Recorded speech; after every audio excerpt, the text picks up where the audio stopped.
Hi, this is Kerry King from Slayer, and you are checking out Loudwire. On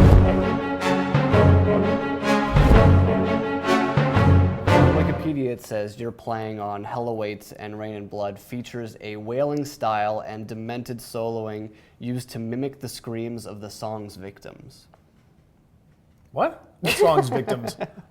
I guess the characters. Nobody died in those songs. Rain and Blood, I think a lot of people probably died on Angel of Death.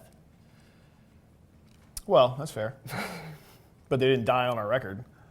No, not physically. Wikipedia No. words things pretty shitty, don't they? That's why we do this thing. So, read me that one again. You're playing on Hell Awaits and Rain and Blood features a wailing style and demented soloing used to mimic the screams of the song's victims. What do you say to that? I'm just kind of... I guess that's a statement, isn't it? I guess it's just a fan's perception of what it was, maybe trying to think very artistically about it. Well, my leads are archaic for sure. Angel of Death led to the band facing accusations of Nazi sympathizing and racism. You know, we've all heard that here and there. But my question on that one is it more the media that painted that way, or have you had personal encounters with people asking you if you're like a racist or skinhead? I'd probably say a little bit of both, but more from the media. Media. Because media, they say what they want and ride it as long as they want and take it whatever direction they want. Yeah. But my rebuttal to that has been since day one. If you put that on the History Channel and took Slayer out of it, it would be educational. It would be an educational, intriguing ride through World War II. Yeah. You put Slayer in and heavy metal, and it's, oh, they meant that shit. Well, yeah, we meant that shit because it actually fucking happened. We didn't make it up. Yeah. South of Heaven. Slayer was, this is a weird one. It says, for South of Heaven, Slayer was aware that they couldn't top Rain and Blood, and that whatever you guys recorded would be compared to that album. That resulted in the album's down-tempo material. That's not exactly worded right, yeah. Okay. I mean, we took it upon ourselves to make up something exceptionally slower. Gotcha. Because we didn't want to out-Rain it. We didn't want to just be a one-trick pony. Yeah, sure.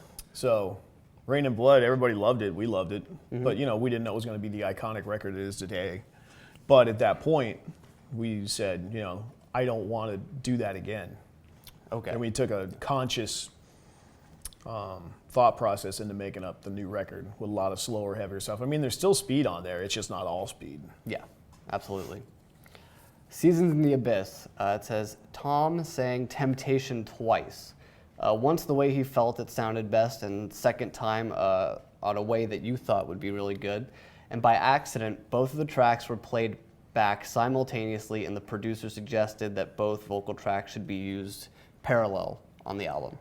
I don't remember, you are right. I don't remember if he suggested that, but I remember hearing it and liking it. Okay. But it was an accident.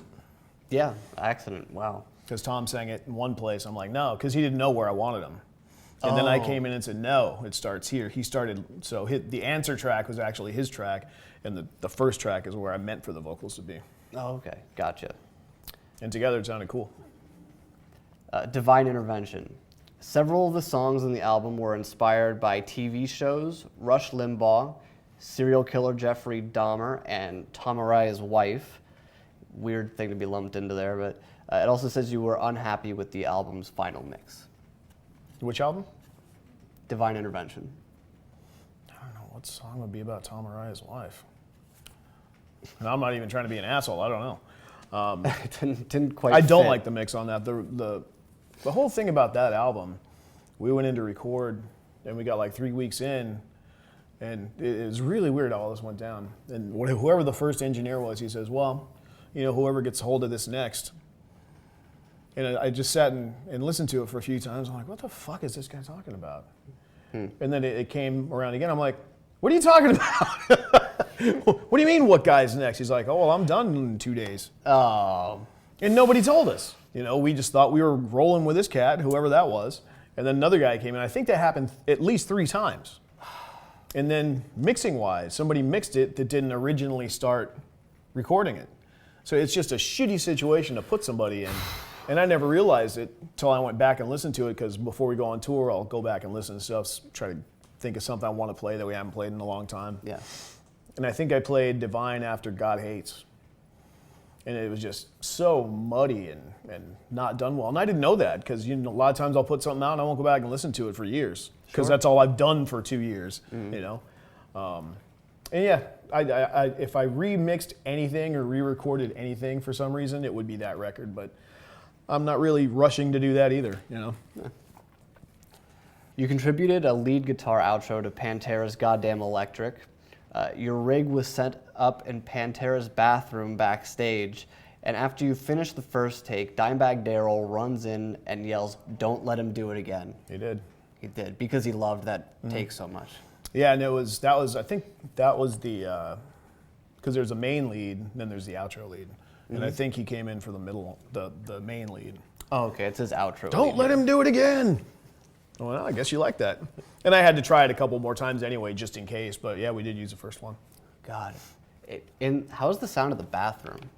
Is that all right? I don't know. I wasn't in there. I was like... Oh, it said you were in the bathroom. Well, it's a dressing room, so there's a bathroom attached. So we had the amp pointed in there and mic, so it got the live ambiance of the bathroom. Nice. I was right next to it, but I wasn't in there. God Hates Us All was released on September 11th, 2001. I just gotta know, how did that feel? That day was really bizarre. We were supposed to fly to Europe that day to tour with Pantera. Oh, okay. And Pantera was already in Europe. They went like the day before, and we were doing press for the album and autographs and stuff. And I wake up, and a friend stayed over at my house, and he's like, "I don't think you're flying anywhere." I'm like, "Shut up, you're still drunk." And I looked at the TV, and I went, "Oh man, we're probably not flying anywhere." And I was so stoked. Slayer and Pantera in Europe, which never happened, because in the week that nobody was flying, or not flying here, they flew home. Yeah. And it took a week till we could get over there, reschedule dates, and make it happen. We felt that we didn't want to cater to the terrorists, and by not going to Europe and sharing fun release with people that needed fun and release, you know? Yeah. That's why we wanted to get over there and do it. Absolutely.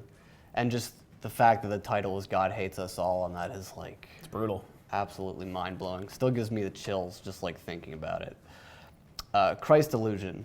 You were critical of Rick Rubin's involvement, and you said that you couldn't recall him ever being in the studio during recording. He was in that one? On Christ Illusion? Christ Illusion. Yeah, I don't think, he probably wasn't. Okay. As the years went by, he was around less and less. Like Rain and Blood, he was there a lot. Like he was a producer. South to Heaven, you know, it started to taper off. Seasons in the Abyss, so we started calling him the Phantom Producer, because he'd have the mixes sent to him and he'd never come in, and it just got worse and worse. So Divine Intervention, we probably didn't see him at all. Did that affect the quality of the material at all, do you think? Material? I don't think so. I mean, we always, if Rick had a suggestion, I remember from the early days, and we didn't take a suggestion, he's like, whatever, it's your career. You know. That's pretty cool, actually. It is cool, but I mean, by South to Heaven, we had a pretty damn good idea what we wanted to sound like and what we wanted to be, even though we're still streamlining it. And you could tell, you know, if we were a band that listened to people all the time, there'd be a lot less cool Slayer out there. World Painted Blood. It marked the first time that the band wrote material strictly in the studio rather than entering the studio fully prepared with lyrics. And it says that the fact that Slayer was not prepared in that way made you skeptical. That's not exactly true. No? Some songs were done, some songs weren't. Like when we went into the studio, Americon didn't exist. Okay. Like I had the riff and I was playing it one day and Lombardo comes running in. He's like, "What is that?" And he started playing drums right away. And Greg Fiddleman, I just didn't know if I liked it. You know, it sounded very anthem-y to me, and I didn't know if I wanted an anthem, or if that wasn't the case, how not to make it anthem-y. Because that riff sounds very anthem-y. And I think the way it came out is not anthem-y. I think I did what I wanted to do with it. Sweet. But yeah, stuff like that, like a couple, 2 or 3 songs evolved in the studio. All right. Last one for you. It says, before World Painted Blood, you said you were optimistic that Slayer would produce at least another 2 albums before considering a split. So, World Painted Blood comes out. That's one. This new record that's coming out 2015 is another. What do you see ahead of you? That'd be funny. Because of the way you put it, before a split. If there's a split now, it'd be me and Tom because we're the only two left. Oh, it is a little odd. I don't know. I mean, I feel good. I'm ready to go on a brand new cycle, and I would like to do it again after this. After this cycle, we'll see what Tom says. Cool. So, in your mind, retirement is far away. Dude, I told you, I got another half a fucking record done. Yeah, that's right. I got guns blazing, man. This is farther along than I've ever been at the end of a recording process. So it's really optimistic, things looking up for, I'd like to tour. I mean, Jesus, we did 6 years on this last one. I'd like to tour 2-3 years on this one, jump right back in the studio and do 2-3 years again. Just whenever we go out, guns fucking blazing.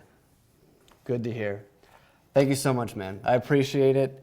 Kerry King, new Slayer album, 2015. Was it August that you said? Yep. August 2015. Kerry King.